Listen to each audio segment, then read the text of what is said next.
अगस्त महीने जिले हाड़ आया हा ते मते सारे ग्राएं पिंडें च नहरें दा नदियें दा ते बड़े दरिया चन्हां आह्ली बक्खी दा बंद जिले टुटे ते पानी चढ़िया। पर मती सारियां खड्डां ऐसियां हाँ जिहदे अग्गे पिछे रौहने वाले लोग चंगी तबाही होई होंदी।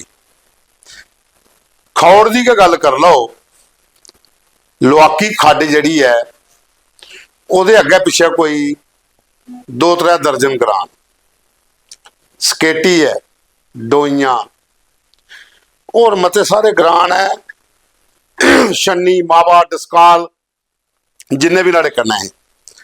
लोग करलाए घरें च पानी बड़ी आ, राशन जिहड़ा पूरा डुबी आ, कपड़े डंगर रुड़िए, इन्ना पानी की सीधा बार्डर पार। क्योंकि अगे एक बन बनने का वो डिफेंस वास्ते बड़ा जरूरी आ। पानी डाइवर्ट होया ग्राएं च चली आ, मता सारा लोगों का नुकसान होया, जमीन बहुत ज्यादा रुड़ी गई, जड़ियाँ फसलां लगी दी वो भी तबाह हुई। मसला क्या है? मसला है लुआकी खड्ड। ये खड्ड जितों शुरू होंदी है उतों 300-350 मीटर चौड़ी है। जिले लास्ट अस पुजी जन्ने आ उत्थे 3 मीटर रही, 3 या 4 मीटर, बाकी कुत्थे गई? बाकी सारी इंक्रोच हुई। अवैध कब्जा पूरी खड्ड दे उपर। ये हुण तुसीं देखो जिहड़ा वीडियो मेरे कन्नै कन्नै चला दा है, ये लुआकी खड्ड दा। ये पहला वीडियो जिहड़ा है इहदी चौड़ाई देखो, ये कितनी खुली खड्ड है। उहदे बाद च हुण अग्गे चलते जाओ, ये वीडियो च पूरा एंड तोड़ी लेते दा। एंड दे विच की हालत है कि 3 ਤੋਂ 4 मीटर। ये वीडियो सानू भेजे दा शंभू राम शर्मा होरें। वो आखदे न कि खड्ड 300-350 मीटर चौड़ी ही। जिले भी बरखा हाड़ पानी शानी आंदा हा तो सारा खड्ड दे रहे बाहर चली जाता हा बार्डर पार, लोगों का नुकसान नहीं होंदा। पर खड्ड पर कब्जा होना शुरू होया ते लास्ट ग्रां तक जिला अस पुजने आ, डोइयां, डस्काल, मावा, ये पूरे एरिए में जिले गए उत्थे 3 ਤੋਂ 4 मीटर रही है। कुत्थे 350-300 मीटर तो कुत्थे 3 ਤੋਂ 4 मीटर। एक निक्का जिहा नाला बनी जाता है, बाकी सारी की सारी इंक्रोच हुई। फिर जिला पानी चढ़िया तो फिर फिरिया। हुण सवाल ये है कि ये जिहड़ी खड्ड है ये वाटर बॉडी एक्ट 2010 के तहत इहदे संरक्षण वास्ते कानून आया। रेवन्यू डिपार्टमेंट उहदे कन्नै कन्नै पुलिस डिपार्टमेंट दोनों की जिम्मेवारी है कि जिहड़ियां वाटर बॉडियां इन्हें की बचाना, ये पर कब्जा नहीं होना चाहिए। पर तुम देखो जी है मते सारे ग्रां पिंड ऐसे ने जिन्हें अजे भी अपनी वाटर बॉडी की संभिया रखे दा, तलान जां कुते बोली है उन्हें बचाइया रखी दी। कल की पानी कन्नै लोकें की मरने पौना, करलाने पौना, तरसने पौना। लेकिन मते सारे ऐसे भी हैं जिथे उनके पर मकान कोठियां बनिया दियां, फार्म हाउस बनी दे, पुछने वाला कोई नहीं है। इत्थे भी उगा हिसाब है, इत्थे भी ज़्यादा नहीं हो तो कोई 500-600 कनाल को ज़्यादा गै जमीन होनी है जिहदे पर अवैध कब्जा होई दा। उन्हें छड़ाना कदों है, छड़ाना कौन है, वो मते सारे सवाल जिहड़े वो एडमिनिस्ट्रेशन पर गांदे। और ये फर्ज बनता है उत्थों के जिहड़े जिते दे प्रतिनिधि ने, चाहे वह पंच ने, चाहे वह सरपंच ने, चाहे वह DDC, चाहे वह BDC ते जां फिर उत्थों के MLA, ये उनका फर्ज बनता कि एकड़ी चीज़ें का रख रखाव करना, इनका संरक्षण करना तो इसी बचाना। पर जिस तरीके कन्नै इत्थे अवैध कब्जे का सिस्टम चला दा, मैं लगता नहीं है कि कोई ये पहल कर। 500-600 कनाल जमीन बड़ी होंदी है।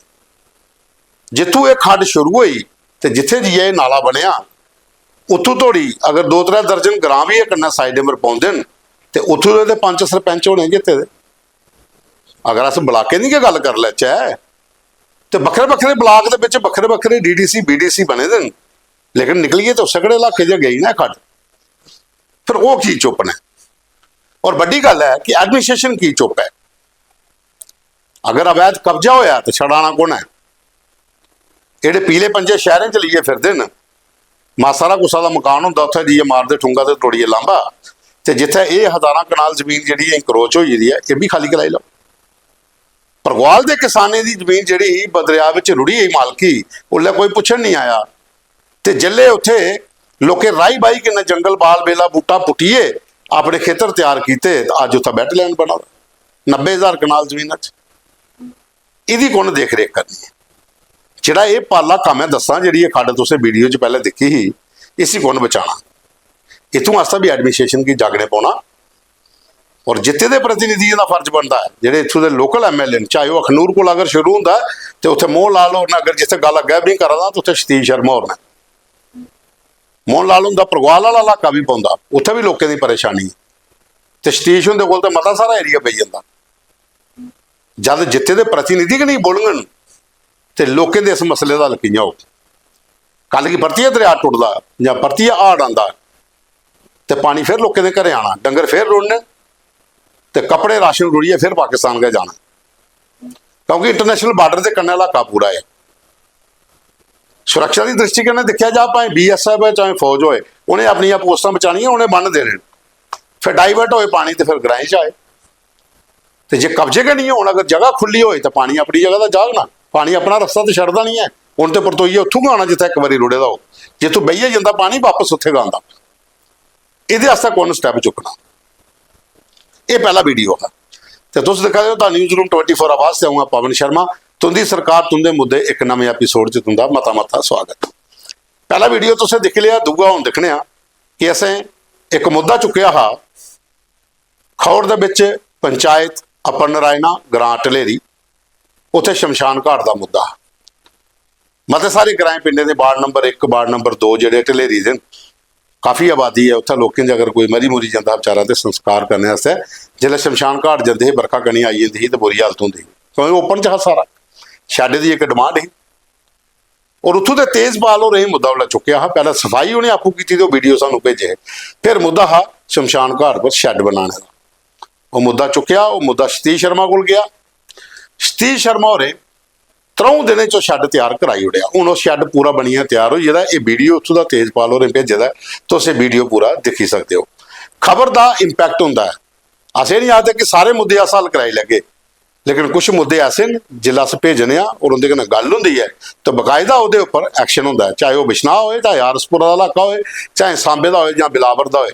जितों कितों भी मुद्दे साहब को आते अस कोशिश करने आउंदे जिते दे प्रतिनिधि तक पहुँचे और कोशिश करने कि ज़्यादा तो ज़्यादा मसले हल हो जाए। एक शमशान घाट का मुद्दा उतों हल होया, शैड बनी है, हूँ तैयार हुई है। नमस्कार, एक बार फिर तेजपाल शर्मा साथियों, जिस चीज़ा हैं तैयार हा पूरा देना चाहिए। भगवान का लख लख धन्यवाद जो ने असें एक दिन दस्या। मंत्री सतीश शर्मा का जिन्ना भी धन्यवाद करके जिन्नी ज़्यादा मैं तारीफ करूँ इन्नी घट पौनी, क्योंकि मेरे को कोई शब्द नहीं है। ये होंदा लीडर, ये होंदी महान लीडर की निशानी। लीडर हमेशा हुआ महान होंदा जिहड़ा समाज दा पूरे समाज का मुद्दा हल करे। और 4 दिवारी देखो कितनी शैल बनी। और ठेकेदार साहब का भी धन्यवाद। पवन शर्मा जी, दिल की गहराइयों का नाम का धन्यवाद। पूरी टीम को लख लख बधाइयाँ। तो है मेरा मुद्दा चुकया हा और अज देखो बनिया छड्ड भी अज और शैल काम कराया ठेकेदारां ने।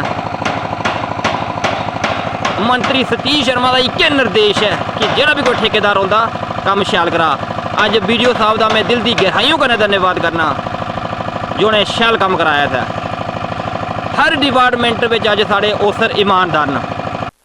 उसके बाद एक और वीडियो DDC चौकी चौरा सुरेश शर्मा और जो भारतीय जनता पार्टी के लीडर भी हैं, ब्लैक टॉपिंग का एक प्रोसैस चला रहा। ਉਹਦੇ ਵਿੱਚ एक रोड हा जिस रोड का असें 2-3 बारी जिक्र किया अपने प्रोग्राम च और असें सुरेश होरें गी स्पैशल लिंक भेजा तो फोन पर गल भी की और उन्हें सुनाया हा कि यह मुद्दा बड़ा इंपॉर्टेंट है। इतने मते सारे ग्रां जिहड़े इस रोड के कन्नै जुड़े दे और रोड की हालत बड़ी खस्ता ही। ब्लैक टॉपिंग बड़ी जरूरी ही। बच्चे स्कूल स्कूटियां पर जाना या स्कूल दीयां गड्डियां आंदियां बच्चों की लैन या लोकें होर कोई काम जाना तो यह रोड खड्डो खड्ड होया है, ये बुरा हाल हुआ। तो ये साढ़े को डिटेल आई दी है कि सुरेश शर्मा होरें घार सनेड़ी जिहड़ा इलाका पिया इत्थे 10 लाख रुपए की लागत कन्नै ब्लैक टॉपिंग का काम जिहड़ा ये कल शुरू करवाया गया और काफ़ी संख्या च लोग जिहड़े उत्थे वेट करा रहे। जिसले DDC और गए पंच सरपंच उत्थों के लोग ये ਉਹਨੇ ਬਕਾਇਦਾ ਉਹਦਾ ਵੈਲਕਮ ਕੀਤਾ, ਰੋਡ ਦਾ ਕੰਮ ਸ਼ੁਰੂ ਕਰਵਾਇਆ। 10 ਲੱਖ ਰੁਪਏ ਦੀ ਲਾਗਤ ਕਨੇ ਇਹਦਾ ਜਿਹੜਾ ਘਾਰ ਸਨੇੜੀ ਰੋਡ ਹੈ ਇਹਦੇ ਪਰ ਲੋਕਾਂ ਨੂੰ ਪਈ ਹੈ।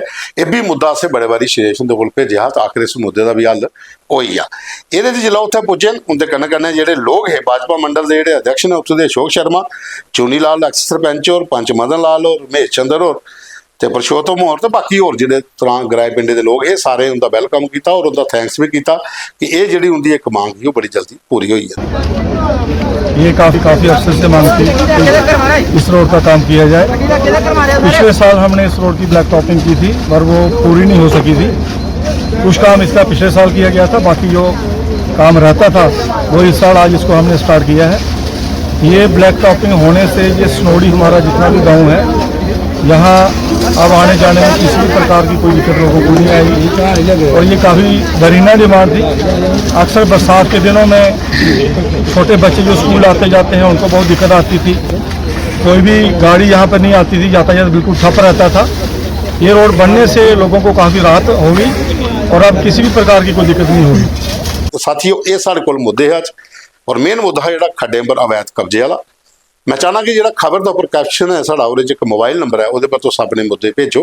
अस तुंदे जो जिते के प्रतिनिधि उन्हें तक पहुँचाने और जोड़े मुद्दे हल होंगे वो बकायदा साढ़े को वीडियो भी आते फिर अस दसने भी हाँ कि असें एकड़े मुद्दे चुके है अज इनके मुद्दे का हल होया। प्रोग्राम की पूरा देखा, लाइक करना, शेयर करना, कमेंट्स भी जरूर करने और ज़्यादा को ज़्यादा शेयर करो और ज़्यादा को ज़्यादा अपने मुद्दे भेजो ताकि अस अपने प्रोग्राम से शामिल करचे।